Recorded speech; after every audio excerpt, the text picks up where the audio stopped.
Gio. BT and Sal. Evan and Tiki. Keith McPherson, your nighttime host on The Fan. On The Fan. On The Fan. On The Fan.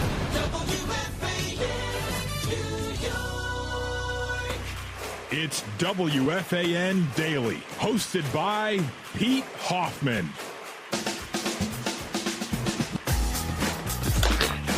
Welcome to another episode of WFAN Daily with yours truly, Pete Hoffman. Follow me at HoffWFAN. The New York Yankees lose another unbelievably low-scoring game, 1-0 in 11 innings. Where's the offense? Where's the offense? And guess what? The biggest issue I have with this game, and it's going to start to go on much deeper and deeper into the season and go further and further. Ron Washington did something that a lot of teams have yet to do, and that is intentionally walk Aaron Judge, because there's no one else that's really going to beat you the way that Aaron Judge is. So why pitch to him? He's in that Barry Bonds mode. Walk him. And they did that twice towards the end of this game and took the bat out of Aaron Judge's hands. That is a concern. That is a worry, because if Aaron Judge is not producing for this team and not hitting home runs in clutch spots, no one is. No one is. I mean, you got a gift. You got a gift in the ninth inning, okay? It's 0-0 still in the ninth inning, but you got a gift with a Giancarlo Stanton leadoff double. It's basically the California rules, the new rules that Manfred has put into place in extra innings. You basically got that in the ninth inning. It's the bottom of the inning, and you lead off with a double, and so you got a runner at second base. You put in Jason Dominguez in there to give you that speed, and you get absolutely nothing.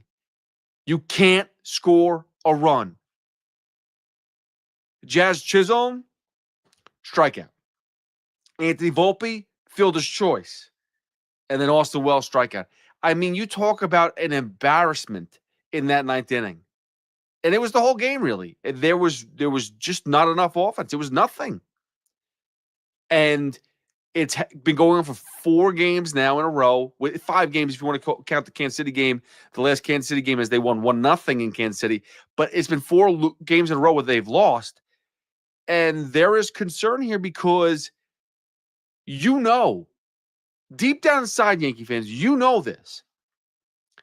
It's not about the loss. It's not about losing games. Everyone loses games. Yes, of course. Is this game bigger than any other game in the regular season? I mean, if they miss out on the playoffs, yes, maybe this game you could pinpoint back to. Or if they miss out on the division, yeah, maybe you could pinpoint back to this one. But in general, is this game going to be the one that's like, oh, they lost and didn't get to where they wanted to go because of that game back on June 16th versus the Angels? Wow, that really screwed them. Probably not. But the thing that you have to look at is deeper into this game and why they lost. The pitching was great. What else could you ask more out of Clark Schmidt? You got what you wanted. You got everything you wanted from Clark Schmidt. 7 2/3. Maybe only 3 strikeouts, whatever. Efficient. 4 hits in 7 2/3. No walks. I mean, what do you want the guy to do? You want him to get a bat too? Cruz, Devin Williams, all zeros. All zeros. Loizaga on the second inning. You give him a second inning, yeah, he gives it a run. Okay. But the first inning was clean. What else do you want the pitching to do? They did everything and more. The offense is stuck right now, and that is a concern because, you know, come playoff time, there's one guy that you know is going to be there, and he showed up today. He finally came back, Giancarlo Stanton, who went 2 for 4. Hello, that you much needed there. But he's the one guy, that's the one bat in the playoffs that seems to always be there, seems to always be around, seems to be Mr. Consistent, seems to come up in the big moments is Giancarlo Stanton, and that's perfect. Aaron Judge seems to come up small. And that's the point, is in the playoffs, he's not as big, not as consistent, not really getting those big hits, big home runs. And it reminds you of, look at the rest of this lineup. Who's going to be the guy? If it's not Giancarlo Stanton and it's not Aaron Judge, who's the guy that's going to step up? And right now, it seems to be nobody. Nobody continues to step up. And you look up and down the roster these days, and once Trent Grisham, who was on fire at one point in time, he's come back down to earth. He's only got like 4 hits in the past 6 games. You go to Ben Rice, he's batting .229 now. Jazz Chisholm, I know, just came back. He's had the injury issue. Whatnot. He's still batting .225. He did have 3 hits today, which was good. But LeMahieu, Wells, I mean, it's really there's two hitters on this team. It's Aaron Judge and Paul Goldschmidt. And again, Paul Goldschmidt didn't get a start again, back-to-back days, which I'm not sure if there's any concern there at all, but it doesn't seem like it because he ended up coming into the game and getting 2 at-bats, but he did get out. But it's Goldschmidt and Judge. Those are the guys who've been hitting consistently. And the rest of the team. And that is a concern going forward, because you know that come playoff time, and that's the whole thing, is come playoff time, it's the same MO. When is it going to change? What are they going to have to do to bring other people onto this roster to create more offense in big spots? It can't just be on Aaron Judge, because if you look at what Ron Washington did today, he nailed it. He took the bat out of Aaron Judge's hand, and you could do that every game. You could just say, like, you know what? We're not pitching you today. Whether we pitch around you, we just intentionally walk you. That's it. Game over. We killed your offense. So what? We get somebody on base. No big deal. We know no one else is going to drive him in. It's fine. So the Yankees have some severe issues with that. Is it panic mode? Question. I mean, the Yankee fans, are we in panic mode? Are we in, whoa, we have, there's got to be a strategy come trade deadline, and it can't just be for a bullpen arm. We've got to get some more bats in this lineup. Fair question. And on the other side of town, we have the New York Mets, who are also in a panic mode too. Because let's be honest, you can sit there and talk about the Yankees offense and how, if it's not for Aaron Judge, you don't do anything. I'm sorry, but the pitching lab, I love it. It seemed to be working out really well the past year and a half. But there's just some pitchers that it doesn't make a difference what you do. This goes back to, I think it was, who was it? I'm trying to remember the pitching coach that said he could give him Victor Zambrano for 5 minutes and he could change the way he pitches. Rick Peterson. Give him 5 minutes, he'll fix it. That never happened.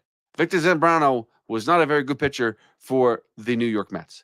And it turned into a waste of a trade. Gave up Scott Kazmir. Not saying he had the best career, but would have loved to seen Scott Kazmir in a Mets jersey for a little bit, see what he could do. That being said, though, I mean, that's what the pitching lab doesn't always work out. And that's what we have to remember. Listen, Griffin Canning was a really good story, had some really good starts, was pitching well, still had some moments where in question, like, okay, there's too much contact.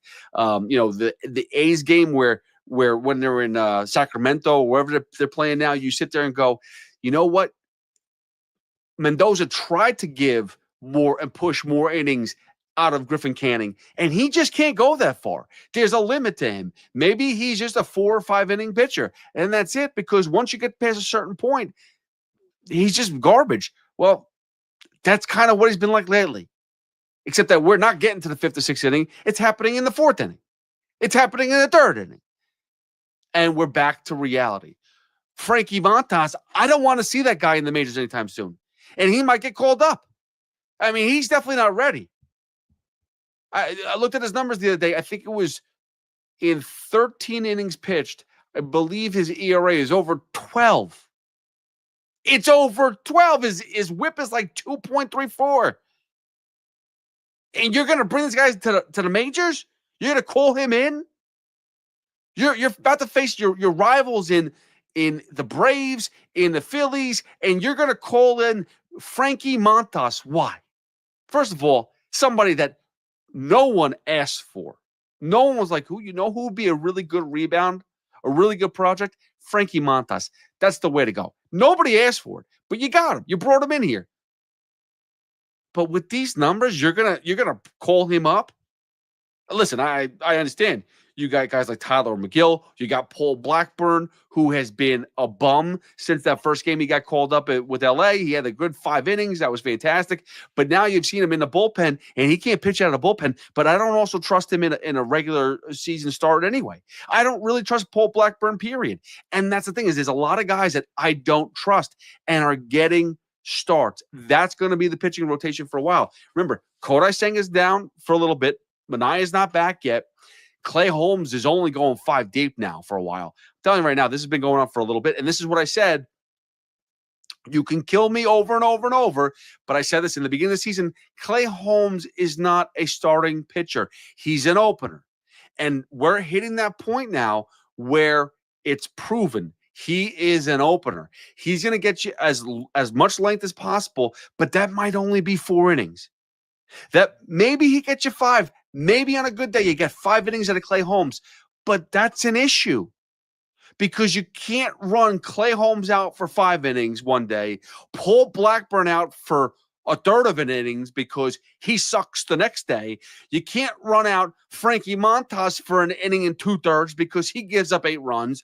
You can't have Tyler McGill then go out there and fight through 3 2/3. And then, oh yeah, David Peterson might give you 9 in his start, but that's not enough. David Peterson is the only reliable pitcher right now for the New York Mets. That's it. That's all you have. Everybody else in this rotation, it's all flip of a coin. Can they give me more than 5 innings today? Can they not allow 17 runs in 2 innings? Is that possible? It doesn't feel possible. And again, go back to the pitching lab. It's all good. It's all gravy when it works, but it's not going to work for everybody. And sometimes you got to take the L and you have to just move forward and say, this isn't working. What's the next step? Who's the next guy? Is there somebody younger that we can bring up? Is there somebody else that we can bring up to the majors and say, you know what, let's give you a shot? Because we've seen already what Paul Blackburn can do. We've already seen what Tyler McGill can do. And it's not good. It's not good. You want to sit there and say, oh, well, the defense that hasn't helped out a lot lately. The hitting has been a little, atrocious lately. I don't care. If you're giving up 4 runs in a third of an inning, you're going to lose. You're going to lose. If you give up, 8 runs in an inning and 2/3, you're going to lose. That just is how it goes. And unfortunately right now, the Mets are in this path. They just had they won 15 out of 18 games. You got to be excited for the Mets and what they've accomplished. But now they have this 3-game stretch versus the Rays that bring them back down to earth. The pitching looks totally overmatched by the Rays offense. Totally overmatched. I mean, Paul Blackburn put the stamp of hell on this series in game 1 on Friday when he went in there and got 1 out and gave up 4 runs after taking a 5-1 lead. Like, it was smooth sailing. It's exactly where the Mets wanted you to be. And instead, it flipped. Momentum flipped, and the rest of the series went downhill. And now you're going off, in a direction where you're facing the Braves and the Phillies. And that's not going to be easy. You're on the road for 6 straight games, and then you're back home against the Braves again. It's just, this is a terrible stretch for the Mets, and I'm not convinced that they're going to get by these next 9-10 games versus the Phillies and the Braves and go unscathed. If they're 5-5, I'll be happy because I don't trust the pitching. I just don't. And when you play with fire, eventually you get burnt. That's how it goes. And they've gotten burnt a little bit here and there, but it feels like they're about to catch fire in a bad way. It feels like this thing's all about to blow up. And again, David Stearns, I respect it, but maybe it's time to stop experimenting and time to look at really what else is out there and bring in somebody that has a little bit more stability. I understand the reason why you didn't go for Corbin Burns. That exact reason where, hey, I don't want to give somebody a pitcher, an older pitcher, 7 years because you just never know when they're going to need Tommy John and screw things up and be out for a season. Okay, but look at the Yankees. Garrett Cole went out all season long. He's been out all season. Tommy John had a long contract. They have Max Fried. Rodon's been pitching well. Clark Schmidt's been having his moments. Will Warren's had some ups and downs as well. But the point is you still got to bring in somebody that you know you can rely upon. Shomanai is supposed to be that reliable pitcher, but even he got hurt. Clay Holmes, we don't really know what we are expecting all season long. We just know that he's been doing well, and now they're slowly controlling his pitch count. What? So that he could be ready for the playoffs. Well, if you start losing a ton of games, you're going to be in a bad spot. And you might not be in the playoffs. And right now, is that highly unlikely? You want to know something? Yes. Or highly likely, I should say, because every time the Mets seem to be always trending up, something goes poop and they go right down. And that's just typically how Mets fans have had to live their lives. We don't want that bad taste in our mouths anymore. But give us a reason to go the other way. Give us a reason for more confidence. Give us a big check. Be like, you know what? We appreciate, listen, the crowds are there. The fan base is there. Don't screw it up. Don't allow the Met fan to be negative. So find a way to fix it. If this means that Paul Blackburn's got to get his ass cut, or if Tyler McGill's got to get his ass cut, or whatever the case is, and you have to bring in somebody else. Listen, trades have been going on. Rafael Devers just got traded to the Giants. So there's wheeling and dealing you can start to do right now. You know a couple teams that are already out of the playoffs. Sandy Alcantara, not for nothing, but he's pitched a lot better the last 3 or 4 games. 3 out of the last 4 games, he's pitched a lot better. You know what? Maybe he's figured something out. Maybe now's the time to go make that move for Sandy. Bringing him in here. Give up. You have 3 guys that are fighting for third base. You got Mark Vientos. You got Ronnie Mauricio. You got Brett Beatty. Tell one of them, see ya. Sandy Alcantara, get your ass over here and start pitching some games for the New York Mets. Whatever it takes. But give us that level of confidence that you're not just messing around. That's the message to David Stearns. Let's not mess around. Let's get back to a level of success. Let's get back to a level where I feel confident in what the pitching staff was doing, up until about a week ago. And this is not like a quick, what a quick reaction to a 3-game stretch. No, this is Griffin Canning's now showing you. This has been going on for a little bit with him.